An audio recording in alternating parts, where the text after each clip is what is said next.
Ito, may nabili ako lang nila sa palengke, napadala ko ng palengke. Yung alugbating puti, na bumili ako kasi ang ganda niya, sariwang-sariwa. Ayan.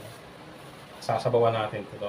Saka malunggay, siyempre, para makumpleto yung sustansya niya. Ayan.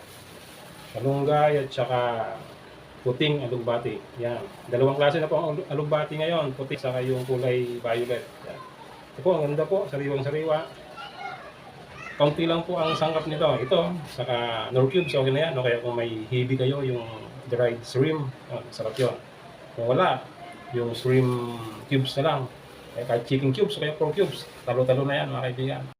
Ang alugbati mga kaibigan ay punong-puno at mayaman sa mga mahalagang bitamina at mineral na nagpapalakas ng ating katawan, nagpapalinaw ng ating mga mata, maganda sa ating bituka dahil sa taglay nitong fiber, nagpapalakas pa ng ating immune system at higit sa lahat, abot kaya ang halaga, kaya paborito namin itong inuulam.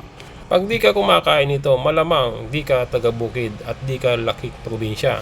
At malamang rich kid ka. Napakadaling i-prepare, napakadaling lutuin. Kahit sa ang palengke, makikita mo ang gulay na ito. Paborito ng mga mahihirap na gaya ko.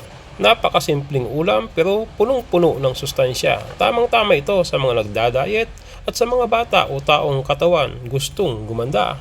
Sa kumukulong tubig, ilagay na ang sibuyas at mga pangpalasa. Hayaan lang itong kumulo hanggang sa lumabas na ang aroma. Saka ilagay ang mga gulay at pakuluan ulit ito ng ilang minuto. Takpang muli ang kasirola hanggang sa maluto. At ready to eat na ito mga mari at pare ko. Kaming mga mahihirap, mababaw lang talaga ang kaligayahan. Kahit ganito lang ang aming ulam, masaya namin itong pinagsasaluhan. Sabayan mo pa ito ng inihaw na daing o tuyo, panigurado taob ang kaldero at ubos ang sinaing ng nanay ko. Mula pa sa pagkabata, sanay na talaga ako sa pagkain ganito. Dahil kami ay mahirap, basta luto ni nanay, masayang masaya kaming ito'y pinagsasaluhan. Hanggang dito na muna mga kaibigan, itong aking munting kwento. Sa maniwala kayo o hindi, true to life story ito ng buhay ko.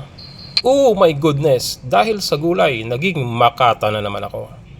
Oh, sarap. Ayos.